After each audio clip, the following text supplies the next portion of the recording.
하게 하셨으니 사람들이 관계 속에서 제일 무서운 말이 우리가 배신이라는 말이 있잖아요, 그죠? 근데 배신이라는 게 뭘까요? 등을 돌리잖아요. 나랑 마주보고 있던 사람이 돌아서는 것이 이제 우리가 배신이라기도 하기도 하고, 이제 그다음에 이제 사람들이 분리를 두려워하죠. 사람은 근본적으로 분리를 두려워하게 심리적으로 밑바닥에 깔려 있습니다. 왜 그러냐면 아이들이 뱃속에서 엄마랑 일치가 돼 있었잖아요. 그럼 여자고 남자고 상관없어요. 뱃속에서 태아는 엄마랑 일치로 있다가 아이가 최초로 느끼는 공포가 뭐냐면, 인간이 최초로 느끼는 일생의 공포를 느끼는 게 분리거든요. 배에서 이제 해산할 때 탯줄을 자를 때 그때 애들이 막 우는 거는 뭐 숨을 트기도 하고 되지만, 이제 심리학적으로 보면 아이들이 그때 제일 큰 공포를 느끼는 게, 모른다고 우리는 생각하지만 분리입니다. 그래서 어렸을 때 아이들이 애착 관계를 어떻게 가졌냐에 따라서 어른이 돼서 사는 방법이 다 다릅니다. 이게 지금 엄마하고 관계가 좋았던 아이들, 버려두었던 아이들, 이렇게 다 분리가 됩니다. 그래서 자라서 우리는 모르는데 저 사람 왜 저래 해서 들여다보면 그 사람이 지금 현상이 이게 문제가 아니라 유아기로 내려가 봅니다. 5살 이전, 3살 이전, 7살 이전. 그래 보면 반드시 거기에서 문제가 있었어요. 그게 일평생을 지배를 합니다. 분리가 되고. 그러니까 애착 관계는. 그래서 사람이 가장 무서워하는 말이 뭐냐면, 싫어하는 행동, 여러 가지 중에 싫은 거, 그게 뭐냐면 분리입니다. 분리. 그게 제일 무섭거든요. 여기 오늘 보니까 하나님께서 내버려 두사. 제가 다른 제목을 말씀 안 드리잖아요. 왜 말씀을 안 드린다 그랬어요? 혹시 저 본문에 저 제목이면 저 얘기구나 유추할까봐. 아니, 오늘은 이 제목을 먼저 알려드릴게요. 하나님이 내버려 두는 사람들이 있습니다. 사실은 참 슬픈 일이죠. 그렇게 되면 안 되죠. 그래서 오늘 한번 나눠볼까 하는데, 그러니까 하나님이, 그러니까 이 내버려 두는 관계까지 갈 때 나에게 어떤 게 먼저 일어나는를 한번 점검을 해보겠습니다. 우리가 왜 사람들이 이런 사람들 있죠. 흑백 논리에 정확한 사람들. 자신이 원하는 정보는 받아들이고, 내가 아니라고 생각하는 거는 들어볼 생각도 안 하고 딱 잘라버리고 알려고 하지 않는 게 있죠. 않는 사람들이 있습니다. 그리고 그 다음에 내가 듣고 싶은 말만 들어요. 그 다음에 보고 싶은 것만 보고 하고 싶은 것만 하는 거. 이런 사람들을 우리가 뭐라 그러냐면 확증 편향증적인 사람이라고 그런다. 그러니까 확정을 해놓고 편향적으로만 듣는다 이거예요. 이 사람을 확증 편향적이라고 그럽니다. 그러니까 내가 보고 싶은 것만, 내가 듣고 싶은 것만, 내가 하고 싶은 것만 하고, 그러니까 잘못된 신념, 잘못된 경험이, 그러니까 내가 이게 살아온 사람마다 다 인생이 다르잖아요. 그런데 우리가 이렇게 보면 우리라고 다 좋은 경험만 있는 게 아니죠. 안 좋은 경험도 있었어요. 근데 이거를 학습을 통해서, 우리가 교육을 통해서, 환경을 통해서 살아가면서 관계를 통해서 배우죠. 이거는 나쁜 거야. 걸러내야 돼. 이래서 우리가 점점, 그래서 성장과 성숙이 있는 거잖아요. 근데 잘못된 경험인 줄 알면서도 그거를 끝까지 자기 신념으로 갖고 있는 사람들이 있어요. 예, 제일 무서운 사람들이에요. 그러니까 잘못된 경험이 인생의 신념이 된 사람들. 이 사람들은 계속 어떻게 해요? 누군가와 계속 부딪히고, 부부간에도 부딪히고, 자식과도 부딪히고, 이웃과도 부딪히고, 그거는 또 다른 문제야. 정말 중요한 거는 자기하고 부딪혀요. 왜냐? 솔직히 때로는 내가 주장을 했는데 아닌 거를 막 거부당하고 공격을 당할 때 인정하고 싶지 않을 때 있거든요. 알면서도 안 될 때가 있어요. 안 될 때가. 지금 이제 어느 정도 되니까, 그래, 이제 용기가 생겼어요. 내가 잘못된 거를 아니었다고 말할 용기가. 근데 때로는 어린애들이 왜 그래요? 어린애하고 아주 고집센 노인들이 어때요? 고집을 부리죠. 똥꼬집이라 그러잖아요. 애들 보고도 뭐라 그래요? 쟤 똥꼬집 부린다 그러잖아요. 지 땡깡 부리는 거를 자기도 알아. 이게 지금 엄마한테 이거 요구해서 안 된다는 거 알면서도 지가 한번 해고를 해달라 이거야 그냥 끝까지. 그러니까 그걸 똥꼬집이라는데 그게 노인대도 그러죠. 이거는 일맥상통합니다. 어린 아이 때에 학습된 게 이게 고쳐지지 않고 성장 성숙의 이 여가가 돼서 이게 버려지지 않으면 이게 신념이 돼버리면 여기 와가지고 어때요? 노인이 돼서도 똥꼬집을 부리는 거예요. 그래서 이런 사람들을 우리가 확증 편향적이랍니다. 사람들은 언제 감동하고 언제 가슴이 뛰느냐 어떠세요? 언제 막 가슴이 뛰고 감동하고 막 이래요? 어떠셨어요? 언제 가슴이 뛰어요? 불안했을 때 뛰는 얘기 말고 불안할 때 말고 뭔가 새로운 거를 도전할 때 왠지 불안하고 자신이 없으면서도 어때요? 가슴이 설레고 뜁니다. 그죠? 새로운 거. 그래서 그런 말도 있어요. 남자들은 어떤 여자를 좋아한다고요? 남자들은 새 여자를 좋아하고 여자들은 누구를 어떤 걸 좋아한다고요? 새 옷을 좋아합니다. 예, 그 남자들의 이상형은 오늘 처음 본 여자, 여자들의 이상형은 옆집 오빠. 예, 우리 남편만 아니면 다 괜찮은 남자. 이건 이제 농담이었습니다. 자, 새로운 것들을 발견해서 도전할 때 그때 어떻습니까? 사람들은 도전해서 좌절하면 안 되지 하지만 언제 감동이 와요? 성취했을 때 우와 내가 해냈어. 그죠? 그럴 때 가슴이 뜁니다. 자, 그렇다면은 그런데 확증 편향적인 정서를 가지고 있는 사람들은 흑백 논리처럼 정해놓은 틀 안에서 움직이려고 하질 않아요. 그거 내가 옛날에 다 해봤는데 그거 내가 다 아는데 그 어찌됐거나 어른들이 애들한테 자수를 하는 경우가 많은 경우가 뭘까요? 내가 해봤던 경험에서 실패를 맛봤을 때 사실 아이들한테 권하지를 않습니다. 그죠? 선뜻 안 권하잖아요. 그러니까 말리지는 않아요. 그래 한번 해보라고는 하지만 어때요? 내가 시대가 바뀌고 시간이 바뀌고 사람이 바뀌고 환경이 바뀌었음에도 불구하고 선뜻 아빠는 그때 해봤는데 안 됐는데 한번 아들 네가 해봐.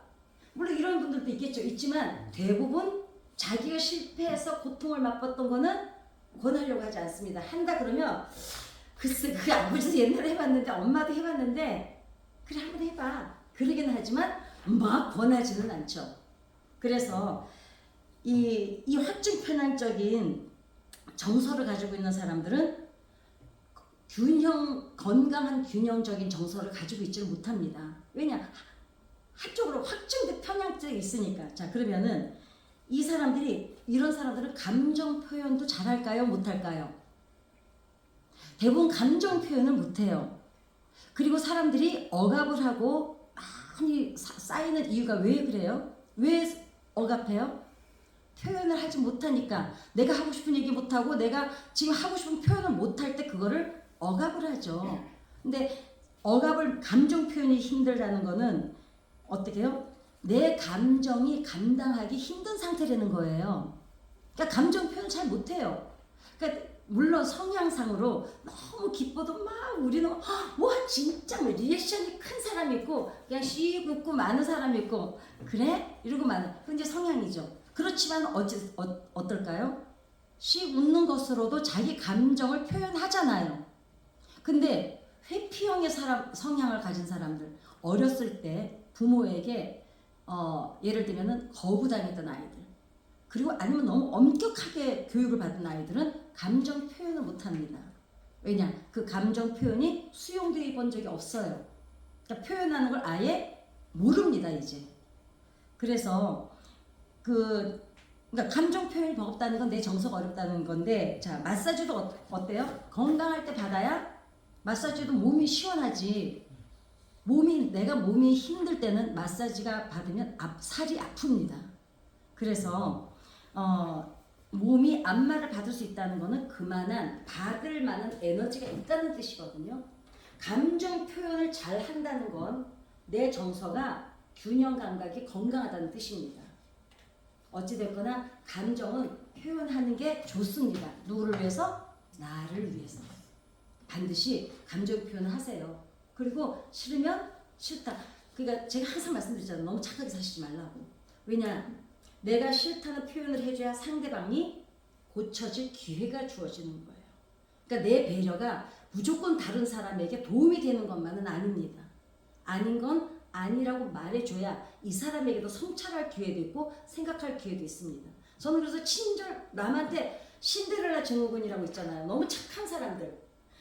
자기를 그냥 바닥을 다 긁어서 다른 사람을 위해서 헌신하는 사람들에게 절대로 그걸 하지 말라 그럽니다. 왜냐하면 친절은 무엇이 친절이냐면 누군가가 필요를 부탁했을 때 들어주는 게 친절이에요. 그런데 내 기분이 좋아서 제가 그걸 많이 했잖아요. 주는 기쁨이 좋아서 난 필요한지도 모르고 그냥 막 줘요.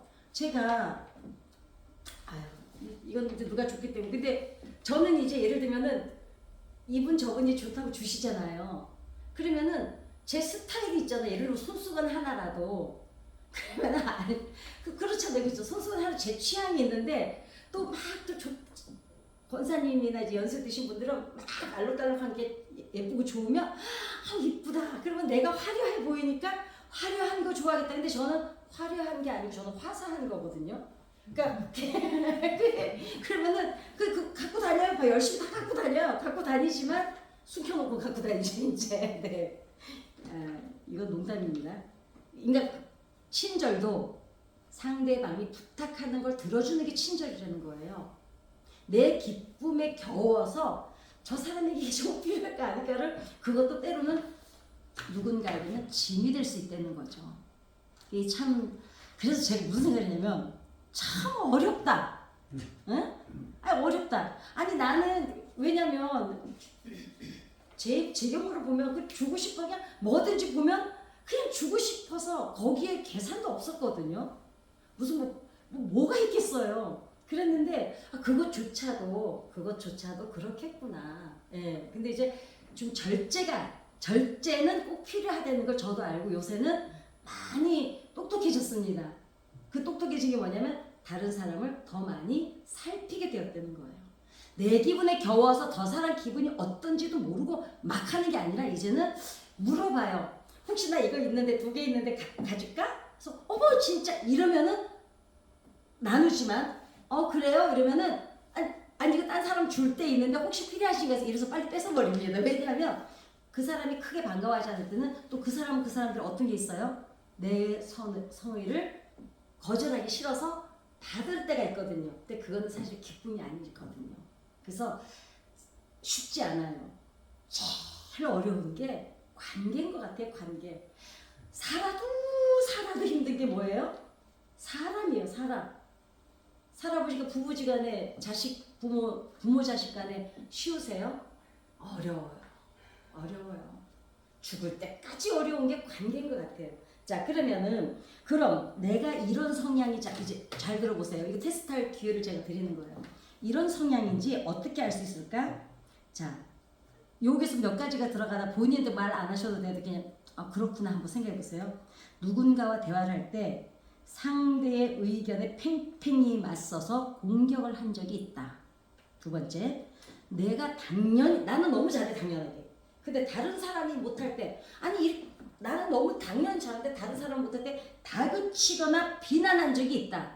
아니 이딴 것도 하나 못해. 이거 아무나 다 하는 건데 너는 왜 못해? 이런 적이 있다. 3번째, 다른 사람의 의견에 내가 성찰을 했던 적이 있는가? 4번째, 사실적이더라도 틀림없어 이게 팩트야. 그렇더라도 누군가 그게 아닐 수도 있는데 다른 의견을 냈을 때 그럴 때 아니야 내가 정확히 알고 있는데 이러면서 내 주장이 강했는가? 아니면 그래? 나는 분명히 서울대 박사님이 나와서 얘기하는 거 들었는데 이러면서 그럼 뭔데 하고 들어주는 수용의 자세를 가진 적이 있는가? 그 다음에 5번째, 다른 사람을 볼 때 남편이나 자녀, 이웃 모두 나 외에 다른 사람들을 다 볼 때 배울 점이 많았는가? 아니면은 가르치고 지적할 게 많았는가? 예. 근데 저는 사실 지금 이제 없어요. 여기서요. 오히려 3번은 있어요. 다른 사람의 의견에 성찰을 했던 적은 성찰은 허거나 합니다. 근데 이거는 이제 제가 예전에는 안 그랬어요. 예전에는 막 보컬 연습시킬 때 후배들 너무 답답한 거예요. 나는 배운 적도 없는데 전 저절로 하게 됐거든요. 그거는 재능이야. 배운 적이 없는데 그냥 마땅히 알고 있는 것들이 있어요. 음악을 딱 들으면 아, 이거는 이거구나. 막 당연히 알았었어요. 근데 가르칠 때 보면은 아니 이해가 안 가는 거예요. 도저히. 나는 배운 적도 없지만 당연히 노래하는 사람이라면 이 정도 음악은 듣고 파악이 되는데 왜 너는 못하냐고. 저는 이런 적이 많았거든요. 근데 지금은 없더라고요. 자, 그 다음에 시험이 잘 드는 사람들의 특징이 있습니다. 자, 이거는 자, 또 얘기 드려볼게요.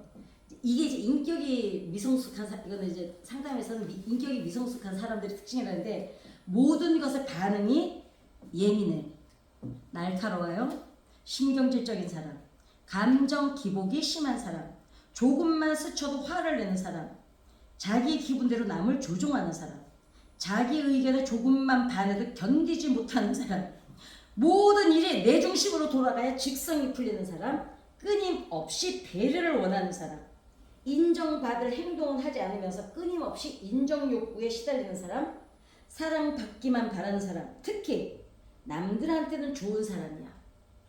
나가서는 너 어머 그분 어머 그 권사님 장로님 너무 좋으세요 막 이러는데 집구석에만 오면 갑자기 폭군이 되거나 애들을 그냥 숨도 못 쉬게 하거나 마누라를 꼼짝도 못하게 하거나 아니면 그냥 남편이나 애들한테 계속 지적하고 잔소리하거나 그러니까 가까운 사람에게 인정머리 없는 사람 이런 사람 사실 위선이죠.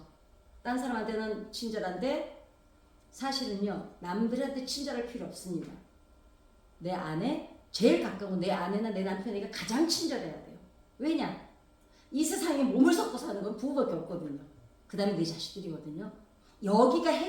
여기가 행복하고 남을 잘해줘야 되는데 대부분 사람들은 집에 오면 이제 민낯을 드러내죠. 근데 그럴 수밖에 없는 게 아니 교회 와서 권사님인데 집에서 하는 것처럼 똑같이 하면 안 되잖아요. 그죠? 너 어떻게 또 늦게 들어오니 왜 지금 들어와? 이러듯이 성도님들한테 왔는데 왜 예배는 늦게 안 오냐고 막 이럴 수 없잖아요. 아이고 늦었구나 이러지. 근데 집에 가서 애가 늦게 들어오면은 야 이 새끼 어디 돌아다니다가 이 집 들어오면 난리야. 그러니까 집에 교회와 집이 같을 수는 없어요. 그러나 이제 너무 이게 차이가 나느냐.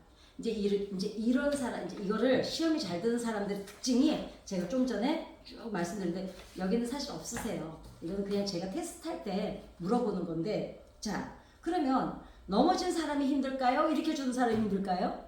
제가 늘 여쭤보는데 설마 안 잊어버렸겠지? 일으켜주는 사람이 힘들다고요? 예, 너무 감사해. 그래서 할 얘기가 늘 있어. 넘어진 사람이 제일 힘들어요. 그쵸? 이렇게 세워주는 사람은 이렇게 잡아서 일으켜주는 사람은 일으킬 힘이 나한테 있잖아요. 넘어진 사람은 자기가 지금 넘어져서 일어날 힘도 없는 거예요. 제가 이 얘기를 왜 했냐면 시험이 잘 드는 사람을 쭉 얘기를 하면서 이 사람이 나쁘다는 얘기를 하려는 게 아니에요. 이렇게 신경질적이고 감정 기복이 쉬우고 누구만 조금만 스쳐도 화를 내고 지 기분대로 남을 조종하려고 이러는 사람이 행복할까요? 불행할까요? 행복하질 않아요. 그러니까 이미 지옥은 누가 살고 있어요? 자기가 살고 있어요. 그렇기 때문에 시험이 잘 드는 사람들은 이미 본인이 지옥을 겪고 있기 때문에 이 사람 주변에 있는 사람들은 다음 문제야. 이 사람은 지금 넘어져서 본인이 힘들거든요. 그러니까 지금 이 얘기를 왜 말씀드리냐면 이런 사람들은 우리가 봤을 때 우리가 좀 잡아서 일으켜 세워주자는 거죠. 왜? 우리는 안 넘어져 있잖아요. 행복한 사람은 화를 안 냅니다. 그죠? 행복한 사람은 짜증 안 내요. 행복한 사람은 시험에 안 들어요. 결국은 뭔가 부정적인 환경에 놓여져 있다는 거는 그러니까 내가 이거를 지금 나한테 보면 돼요. 내가 잘 가는데 어느 날 별것도 아닌데 이랬어? 그러면 그때 얼른 돌이키면 돼요. 아 지금 내가 점검하면 돼요. 지금 내가 왠지 아니 승질내도 아니고 내가 화를 냈지? 이러면 그때 빨리 돌이켜서 아 지금 내가 안 행복하구나. 여기 이게 어디에 있지? 그래서 어떻게 하느냐 그때 방법은 알아차림이라는 게 있거든요. 내 마음에 물어보세요. 왜 그렇게 힘들어? 왜냐면 나를 정말 진심으로 사랑해줄 대상은 누구밖에 없어요?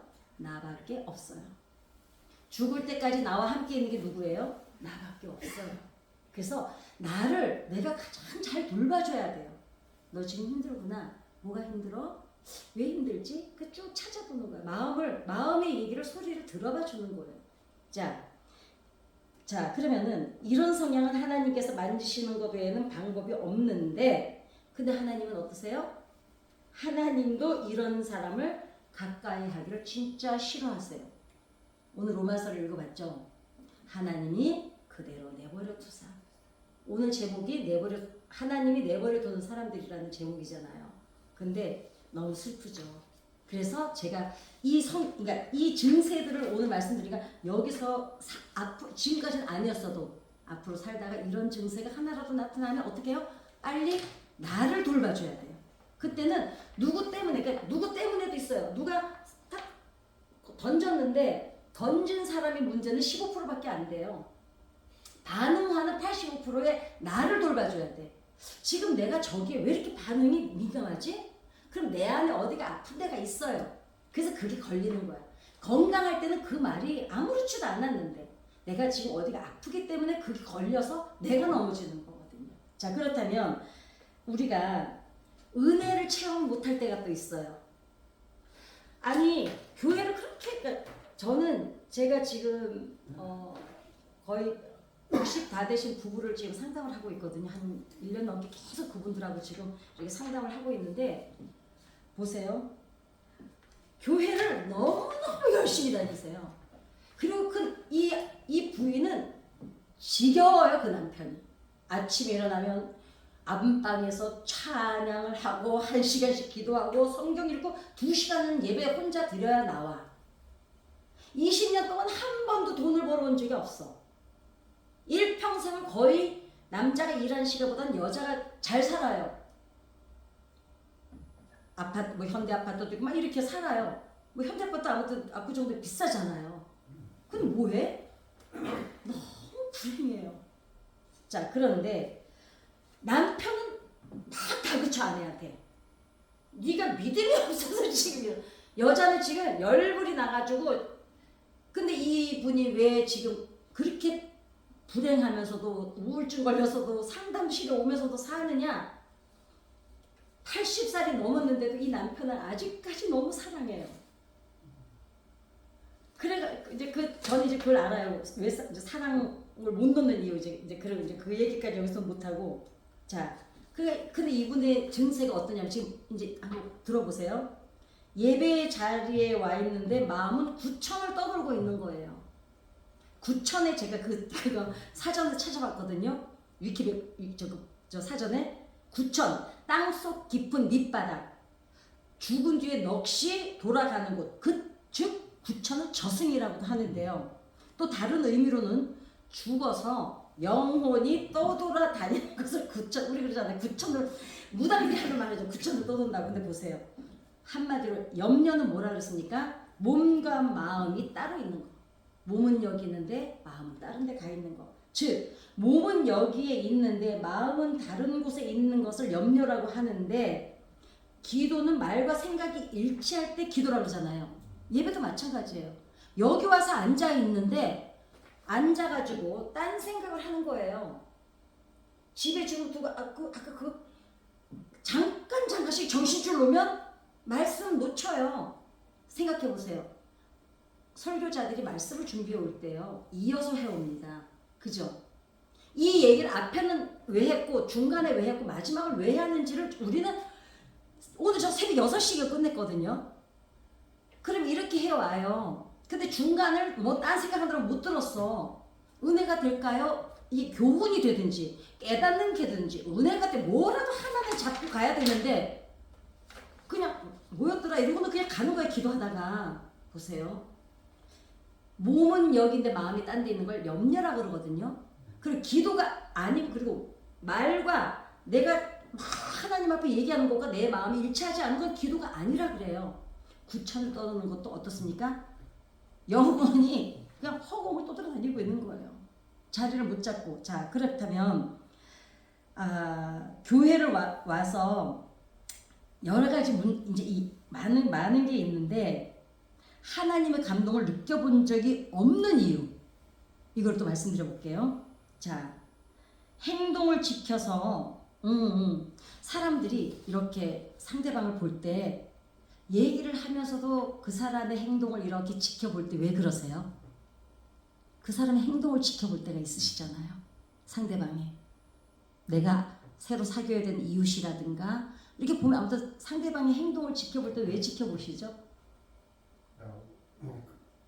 그걸 얘기할 수 있는 상대인지 또 네. 얼마나 또 중요한. 근데 말은 막 너무너무 뻔질하게 해요.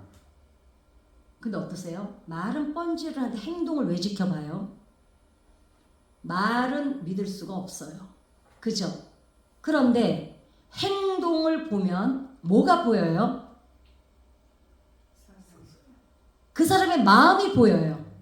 행동은 마음이거든요. 마음이 표현되는 게 행동이에요. 말이 아닙니다. 말은 얼마든지 꾸며서 할 수가 있는데 행동은 자기도 모르는 사이에 마음이 행동으로 표현됩니다. 그래서 어떻게 해요? 이 사람의 마음을, 이 사람의 됨됨이를 보려면 그 사람의 삶을 보죠. 자, 그러면 감동이 없는 이유 말씀드려볼게요. 여러 가지가 핵심적인 이유가 있지만 그냥 와서 앉아 있든가 내 생각으로 가득 차 있어서 말씀에 집중이 안 되는 거예요. 자, 보세요. 교회를 와야 해서 오는 사람들이 있어요. 그쵸? 좀 겟세마네 기도 같은 경우는 여기는 하려고 여기는 작정하고 왔지만 우리 주일 예배 같은 데 보면 주일 예배 특히 부적처럼 오는 예배가 아니에요. 와야 되기 때문에 오는 거예요. 안 오면 일주일 내내 찝찝하니까. 이거는 엄밀히 따져서 예배일까요? 아닙니다. 예. 그 다음에 그냥 내 입맛에 안 맞기도 하지만 생각이 너무 생각이 너무 많아서 다른 사람의 말에 집중력이 떨어진다는 결과도 있어요. 내 생각이 너무 많으면 지금 설교자가 무슨 얘기를 해도 집중이 안 되는 거예요. 왜? 지금 순간순간 그러니까 일로 가 구천을 떠도는 거야. 저기 갔다 여기 갔다 여기 갔다 왔다 갔다. 예, 집중력이 떨어집니다. 또 하나 깜빡깜빡이 나이 때문도 있지만 깜빡깜빡하는 게 나이 때문도 있지만 대부분 이럴 때가 많습니다. 이 일을 지금 빨리 끝내고 다음 일을 해야 돼. 지금 이 일을 여기서 막 하고 있는데 생각은 어디가 있어요? 빨리 이거 끝내고 저거 가서 해야 되기 때문에 어떡합니까? 그 생각이 너무 많다 보니까 이거 끝나고 가느라고 여기가 어느 사람은요. 저는 그런 적이 있어요. 내가 좀 전에 뭐 했더라를 모를 때가 있어요. 그럴 땐 대부분 왜 그래요? 내가 좀 전에 뭐 했든지 기억이 안 나는 이유요? 다음 일을 해야 되는 게 너무 생각이 99%가 가 있어서 여기서 기계적으로 일을 안 했지. 설거지가 특히 그래요. 설거지는 굳이 머리를 안 써도 되잖아요. 좀 전에 내가 뭐 했다가 기억이 안 나요.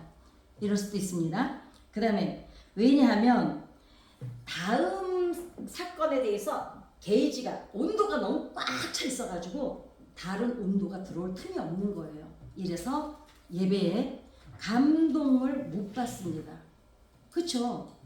이런 상태라면 받을 수가 없어요. 왜냐하면 이제 방법이 있습니다. 그러면 오늘 이 시간에 어느 부분에서 나에게 들려주고 싶은 말씀을 주시는지 집중을 해보는 거예요. 이럴 때 있어요. 제가 항상 말씀드렸는데 제가 한 10년 동안 그 겟세를 매일 갔다 그랬잖아요. 나는 지금 내일 당장 해결해야 될 문제 이건 너무 급박해요. 발등에 불이 떨어졌어요. 이거 내일 안 되면 죽을 일 같아. 오늘 근데 갈 때라고는 교회밖에 없어. 그래서 갔습니다. 갔으면 적으나 하나님도 생각이 있으시면 그래도 나를 좀 돌아보신다면 아니 설교 말씀을 통해서라도 나한테 좀 위로를 주셔야 되는 게 그래도 우리 그동안 쌓아온 정의 반응 아니겠어요? 근데 하나님이 얼마나 매정하신지 그날따라 전혀 다릅슨 강해를 듣게 하십니다. 내가 언제 강해 원했냐고. 응답의 말씀을 원했지. 그러니까 어때요? 맥이 딱 빠져요. 하나님이 내 문제에 관심 없으시구나. 그리고 무슨 생각하냐면 설교는 아닌 것 같고 이따 끝나고 기도나 하고 가야지. 저는 정말 그랬었어요. 근데 글쎄 제가 지금 요새는 거기 안 앉아 있다 보니까 이게 바뀌었는지 안 바뀌었는지도 모르겠는데 그때는 그랬습니다. 자, 그런 생각을 갖고 있다 보니 말씀에 집중을 안 합니다. 못하는 게 아니에요. 안 해요. 왜냐? 그 기대를 갖고 왔는데 강해를 하는데 저기 좀 어디 뭐 다른 얘기를 갖다가 강해서 레위 같은 더군다나 레위의 민수기를 강해를 한다 생각해 보세요. 나는 문제 때문에 갔는데 집중이 당연히 안 되죠. 그런데 중요한 게 하나가 있더라고요. 하나님은 어떤 경우든 말씀하고 계신다는 거예요. 그런데 못 듣는 건 우리라는 거죠. 왜냐? 들을 마음이 안 돼 있는 거예요. 들을 마음이 안 돼 있기 때문에 집중을 안 하는 거예요. 왜? 오늘 이 말씀은 나와 상관이 없다는 생각을 이미 뇌는 이미 차단을 해버리는 거죠. 자, 그런데 새벽 예를 들면 내 기도 제목하고 상관이 없는데 새벽 기도 왔더니 들었어. 그 말씀이야 본문이? 그런 적 있으시죠? 왜? 저녁 예배를 갔는데 아니 또 그 얘기네? 나하고 상관은 없어 그 말씀이. 그런데 자 생각해보세요.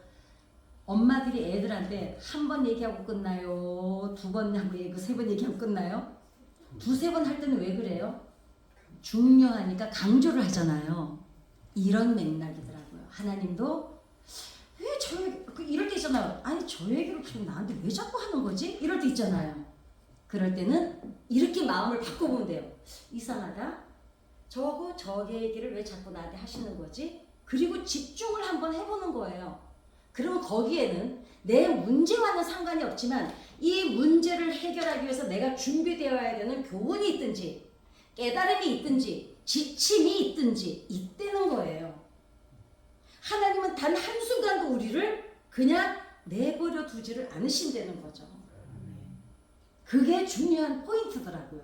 자, 그렇다면은 성령님께서는 그런데 그렇게 했는데도 집중이 안 돼. 이 얘기를 들었는데까지 집중이 안 돼. 그런데도 별거 아닌 것 같아. 이러면 여전히 집중을 안 하고 있는 거예요. 내가 마음을 열지 않은 거죠. 성령님은 끊임없이 우리랑 소통하고 싶어 하시죠. 왜냐? 성령님은 지금 딴 데 계시지를 않아요. 어디 계세요? 내 안에 내주하고 계시니까 아니 생각해 보세요. 나도 지금 누군가와 계속 얘기를 하고 있는데 우리가 아무도 하지 않았어. 권사님이랑 나랑 둘이 앉아있는데 이렇게 뻔히 보고 가만히 있으면 이거요. 이 시간이 지옥이에요. 얼마나 민망하고 멋졌겠어요. 그런데 둘이서 같은 공통사가 있으면 서로 간증하고 얘기하고 얘기하면은 그냥 또 얘기하면서 뭘 발견해요? 어머 권사님도 그래요? 어머 저도 그런 적 있어요. 이러면서 더 알아가거든요. 성령님이 내 안에 있는데도 알아갈 생각이 없는 거예요. 그러니까 그런데 그걸 언제 발견하냐면 설교 때 아니면 말씀을 들을 때 성경을 읽을 때 어찌 되었거나 끊임없이 말씀하고 계신다는 거예요. 이모저모로. 예, 그래서 그리고 어떻게 합니까? 한경주 목사님이 다른 사람의 말에는 반드시 배울 점이 있다는 거예요. 다른 사람의 말에는 반드시 배울 점이 있는데 뭐냐면 교훈이 될 때도 있고 아니면 성찰이 될 때도 있고 깨달음이 될 때도 있다는 거예요. 두 사람이 걸어가면 한 사람은 스승이라는 거예요. 반드시 나 외에 다른 사람에게는 배울 점이 있다는 거죠. 그래서 자 사랑하는 관계에서 사랑에 빠졌을 때 여자들이 제일 많이 물어보는 거 오빠 나 사랑해? 근데 그 말을 여자들한테 조사를 해봤더니 아니 근데 좀 전에도 들었고 또 물어보고 또 왜 그러냐 했더니 그 말은 이상하게 들을 때마다 처음 듣는 얘기 같다는 거예요. 그 사랑이라는 말이. 근데 그 사랑한다는 말하고 이쁘다는 말은 왜 들을 때마다 처음 듣는 것 같고 가슴이 떨릴까요? 왜 그런 것 같으세요? 아니 말해봐. 경험이 없구나. 큰일이네. 경험이 없네. 내가 좋아하는 단어니까. 할머니들도 우리 이제 90살 되신 권사님들 계시고 막 이러잖아요. 이쁘다 그러면은요 다시시 웃으세요. 좋은 게 내가 좋아하는 단어예요. 그러니까 내가 좋아하는 단어는 계속 들어도 처음 듣는 것처럼 맨날 새로운 거예요. 예, 자 오랫동안 어려움을 겪는 부부에게 과제를 주는 게 있습니다. 지금까지 방법에서 반대로만 해라. 반대로만. 어떤 부부는 50년 살았는데 여전히 그러니까 저는 그게 정말 더 신기하더라고요. 50년 동안 스트레스를 이 남편 때문에 받아. 그래서 제가 과제를 줬어요. 그러면 이 방법을 이렇게 바꿔봐라. 보니까 자 그래서 또 물어봤어요. 아니 50년을 겪었는데 아직도 모르세요? 물어봤어요. 자기가 계속 스트레스 받는데 아니 50년 정도 스트레스 받았으면 내가 바꿔야 되지 않아요? 어떻게 생각하세요? 장모님이 만약 50년 동안 스트레스 계속 줬어. 그럼 스트레스 받는 사람이 문제일까요? 스트레스 주는 사람이 문제일까요? 정신 똑바로 차리고 얘기하셔야 돼요. 받는 사람이 문제예요. 생각해보세요. 50년 정도 되면 아이고 저 인간은 바뀐다 안 바뀐다? 안 바뀌어요. 저 인간 바꾸는 게 빨라요? 내가 바뀌는 게 빨라요? 내가 바뀌는 게 빨라요. 근데 50년 동안 똑같이 계속 이거는 이 사람이 더 완악한 거예요. 이거 잊지 말아야 돼요. 왜냐하면 이 사람은 자기 틀이 너무 강해서 뭘 50년 동안 지금 계속 상처받으면서 시험 들면서 뭘 지켜보고 있어요? 너 이 새끼 어찌 바뀌나 지키고 있는 거야 지금. 나는 개선의 여지가 없는 거야. 왜? 이런 생각을 갖고 있어요. 나는 괜찮아. 나는 바뀔 게 하나도 없는 사람이야.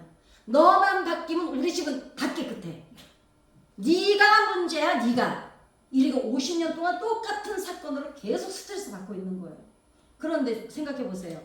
스트레스 주는 이놈은 천국을 사는데 받는 이 여자는 어때요? 지옥을 50년 동안 살아온 거예요. 이 지옥 50년은 자기가 자초한 거예요. 그런데도 상담하기 싫어 진짜. 자, 삶의 변화가 없는 이유. 그러면 이렇게 그 50년 동안 변화가 없는 이유를 말씀드릴게요. 내가 원하는 것은 갖고 싶지만 내가 해야 할 몫은 책임지기 싫다는 이기심 때문입니다. 여전히 자신의 틀을 깰 용기나 대가를 치르고 싶은 마음이 없어요. 그러나 성장에는 뭐가 있어요? 대가가 반드시 치러져야 됩니다. 그러나 우선적으로 용기를 내지 못하면 여전히 지옥을 스스로 안고 사는 고집불통이 될 수밖에 없습니다. 아무리 힘들어도 성령으로 충만하면 어때요? 남들이 도저히 이해할 수 없는 기쁨을 누립니다. 성령보다 아니 하나도 기쁠 일이 없는데 기쁘다고 하는 분들 보면 뭐가 달라요? 환경 안 따져요. 하나님 때문에 너무 큰 은혜를 체험하고 나면 이 정도는 그냥 훌러덩 넘어가는 거예요. 스스로 안 부딪혀요. 그냥 물이 어때요? 물이 피해가거나 넘어가죠. 이렇게 되는 거예요. 품는 거예요, 자신이. 그 다음에 뭐가 있습니까? 그러니까 아무리 가진 것이 없는 거는 어느 정도 노력하면 먹고 살아요. 그죠? 건강만 하면. 그런데 마음이나 평안이나 기쁨, 감사가 넘치는 거는 사실 성령 안에서 우리가 먼저 이 성령과 소통 관계가 원활하지 않으면 어렵습니다. 자, 그러면 하나님께서는 우리가 고쳤을 수 없는 거 아셔요. 그러나 어떠십니까? 하고자 하는 사람은 방법을 찾고 하기 싫은 사람은 계속 남 탓을 합니다. 구실을 찾아요. 이래서 안 되고 저래서 안 되고. 그런데 어떻습니까? 하나님께서 원하시는 거는 사람이 안 바뀌는 건 알고 계세요. 그런데 하나님이 보시는 게 하나가 있어요. 하고자 하느냐, 하고자 하는 마음이 없느냐를 보시는 거예요. 하고자 하는 사람에게는 하나님이 힘을 실어주시고 또 지가 애를 썼는데도 워낙 그러니까 성격은 안 바뀌잖아요. 사람은 안 바뀌어요. 인품이 바뀌는 거죠. 그러나 인품을 다듬어 주시죠 하나님께서. 그러나 하고자 하는 사람은 하나님도 넘어가십니다. 그러나 제일 재수없는 사람들 있죠. 나 원래 그래. 내가 그런 줄 몰랐어? 뻔히 내가 어떤 사람인 줄 알면서 네가 고쳐야지. 당장 이혼하세요. 그냥 보따리 싹 갖고 나오세요. 안 되면 우리 집으로 와. 그냥 내가 나랑 같이 살게. 밥은 다 먹여줄 수 있어요. 예, 이런 사람들은요 안 됩니다. 자, 그래서 아주 중요한 비밀이 있습니다. 자, 이제 마지막 여기서 뭐냐면 그럼 성령 안에서 그러면 이거를 내가 내가 지옥을 안 살고 기쁨을 누리기 위해서 방법이 하나밖에 없는데 뭐냐면 내가 누구인지를 알아야 돼요. 대부분 사람들이 내가 누구인지를 안 보려고 합니다. 모르는 게 아니라. 아까 그 50년 그 남편 때문에 지옥을 살았죠. 자기를 보려고 하잖아요. 나는 옳은 줄만 알아요. 그리고 되게 똑똑해요. 똑똑한 사람들의 장점과 단점이 있는데 똑똑한 건 장점이 있는데 단점은 뭐냐면 내가 너무 똑똑하다 보니까 내가 다 옳은 줄을 알아요. 근데 사람은 다 옳을까요? 틀린 점이 있을까요? 나도 틀린 점이 있어요. 예. 그래서 나를 그러니까 삶의 변화가 없고 감사와 기쁨이 없는 신앙인들의 공통점이 있다고 합니다. 나를 볼 수 있는 영적인 눈이 없대요. 내가 누구인지. 자, 자신의 바다, 내 바다, 나의 민낯, 이거를 정확히 알고 나면 어느 사이인가 변화는 되고 있다는 거예요. 야곱이 언제 하나님 앞에서 완전히 깨어져요? 하나님과 씨름할 때. 우리 씨름은 여러 가지 형태로 알 수 있지만 자기와의 싸움이었어요. 결국은 그 새벽에 누구를 봅니까? 자기를 본 거예요. 나는 하나님 은혜 없이는 살 수 없다는 거. 그러니까 나는 내가 지금까지 옳은 줄 알고 나는 남한테 싫은 소리도 한 적 없고 나는 법을 어긴 적도 없고 나는 반듯하게 살아왔어. 여러분 반듯하게 살아온 사람들이 사실 제일 대하기가 어렵습니다. 좀 허점 좀